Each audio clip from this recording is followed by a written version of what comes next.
Hello दोस्तों, मैं अमित भाटी आपके अपने यूट्यूब चैनल टारगेट ओनली रोजगार पर स्वागत करता हूं। आज मैं लेकर आया हूं आपके लिए स्पेशल साइंस के महत्वपूर्ण प्रश्न जो सभी प्रतियोगी परीक्षाओं की दृष्टि से अति महत्वपूर्ण है।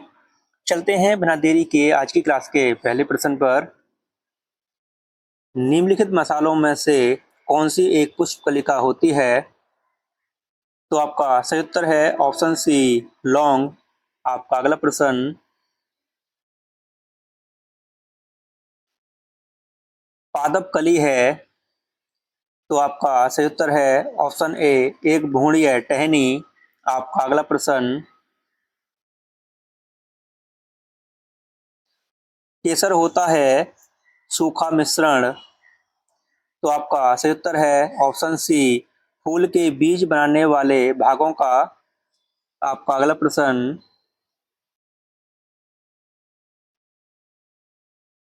नीचे दिए पौधों और उनके खाद्य भागों के युग्मों में कौन सा सही सुमेलित नहीं है?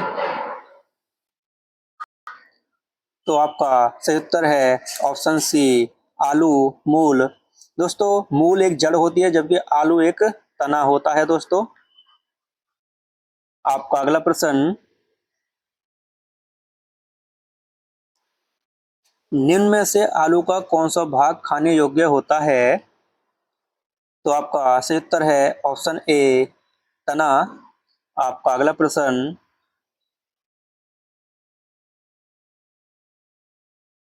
निम्न में से कौन सा एक फल है? तो आपका सही उत्तर है ऑप्शन बी, भिंडी एक फल है। आपका अगला प्रश्न, निम्न में से कौन सा एक सत्य फल नहीं है? तो आपका सही उत्तर है ऑप्शन ए, सेब एक सत्य फल नहीं है। और दोस्तों, मैं आपको बता देता हूँ, असत्य फल सेब, काजू और नाशपाती असत्य फल के उदाहरण हैं। आपका अगला प्रश्न,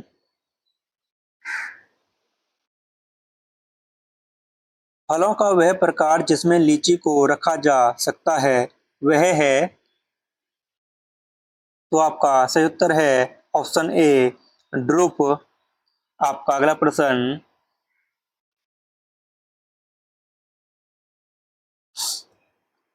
लहसुन की अभिलाक्षणिक गंध का कारण है? तो आपका सही उत्तर है ऑप्शन सी, सल्फर यौगिक के कारण लहसुन में अभिलाक्षणिक गंध आती है। दोस्तों, आपका अगला प्रश्न,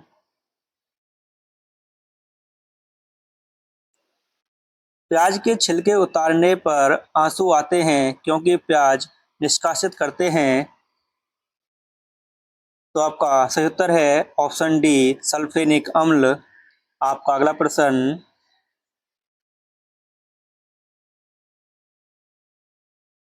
मिर्च की तीक्ष्णता का कारण है? तो आपका सही उत्तर है ऑप्शन बी, कैप्सेइसिन की उपस्थिति के कारण। आपका अगला प्रश्न,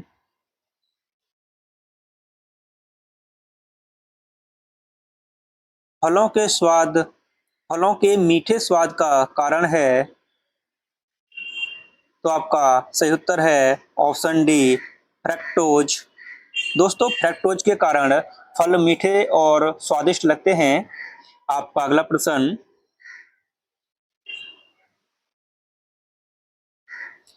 निम्न में से किस समूह के जीवों का डूबने से हुई मृत्यु का पता लगाने में महत्व है? तो आपका सही उत्तर है ऑप्शन डी, डायटम। आपका अगला प्रश्न,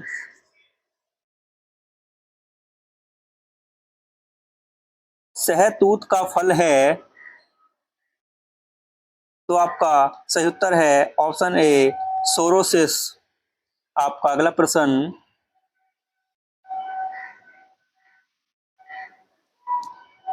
निम्न रेशों में से कौन पौधे के तने का उत्पाद नहीं है?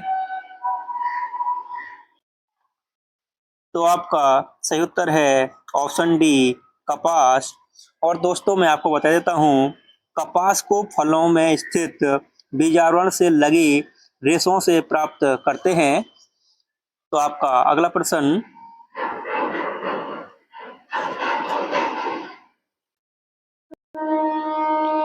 निम्नलिखित में से कौन सा अनाज मानव निर्मित है? तो आपका सही उत्तर है ऑप्शन बी, ट्रिटिकेल। और दोस्तों मैं आपको बता देता हूं, यह एक गेहूं का पौधा है जिसे प्रयोगशाला में तैयार किया गया है। आपका अगला प्रश्न,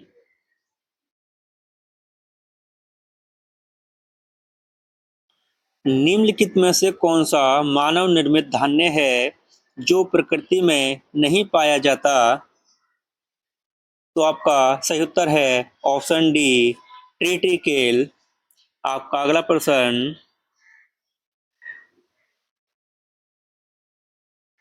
निम्न कथनों पर विचार कीजिए। कथन ए, मृस्थलीय पौधे के जड़ तंत्र काफी लंबे होते हैं, कारण मृदा का उच्च तापमान जड़ विकास को प्रोत्साहित करता है। तो दोस्तों आपका सही उत्तर है ऑप्शन सी, ए सही है परंतु आर गलत है। आपका अगला प्रश्न,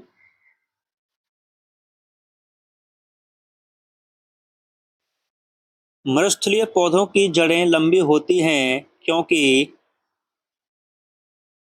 तो आपका सही उत्तर है ऑप्शन बी, जड़ें पानी की तलाश में लंबी हो जाती हैं। आपका अगला प्रश्न,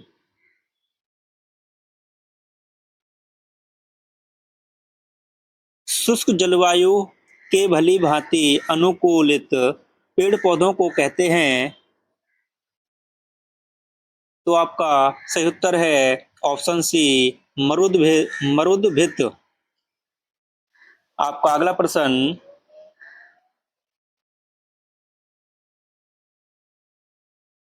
मरुभूमि के पादप अधिकतर होते हैं। तो आपका सही उत्तर है ऑप्शन डी, मासल। आपका अगला प्रश्न,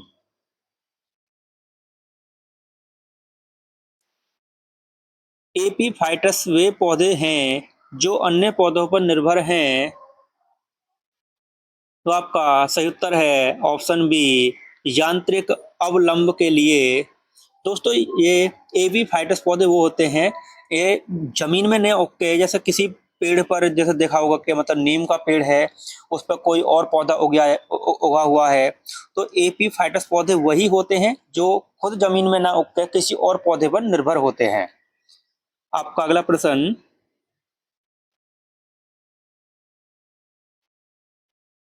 पौधे जो नमक युक्त मिट्टी में उगते हैं उन्हें क्या कहते हैं? तो आपका सही उत्तर है ऑप्शन बी, हेलोफाइट। आपका अगला प्रश्न,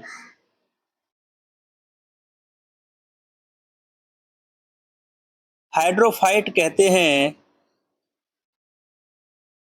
तो आपका सही उत्तर है ऑप्शन सी, एक जलीय पौधे को। दोस्तों जो जल में पौधे उगते हैं उनको हेलोफाइट कहा जाता है। आपका अगला प्रश्न, चट्टान पर उगने वाले पादप को कहलाते हैं। तो आपका सही उत्तर है ऑप्शन डी, शैलोदभिद। आपका अगला प्रश्न, जैविक और अजैविक घटकों के बीच मध्यस्थ के रूप में कार्य करते हैं। तो आपका सही उत्तर है ऑप्शन बी, उत्पादक। आपका अगला प्रश्न,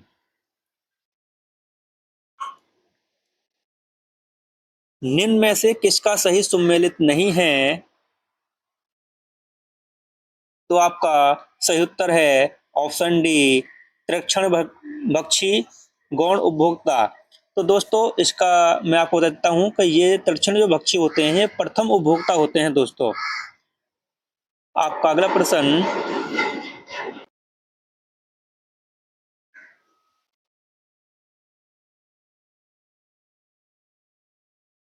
प्रथम पोषक स्तर के अंतर्गत आते हैं। तो आपका सही उत्तर है ऑप्शन डी, हरित पादप। आपका अगला प्रश्न,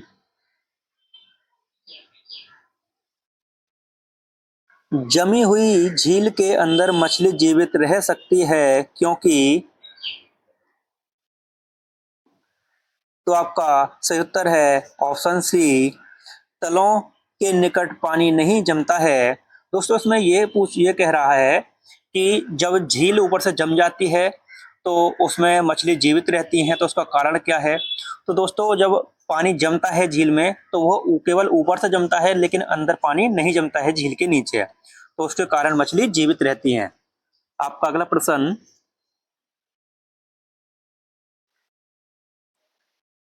जल से बाहर निकाल ली जाने पर मत्स्य मर जाती हैं क्योंकि,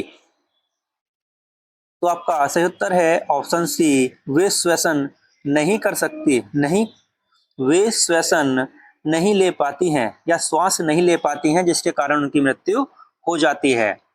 और दोस्तों इसी के साथ हमारी क्लास यहीं समाप्त होती है। अगर आपको हमारी क्लास अच्छी लगी हो तो हमारी वीडियो को लाइक, शेयर और सब्सक्राइब करना न भूलें।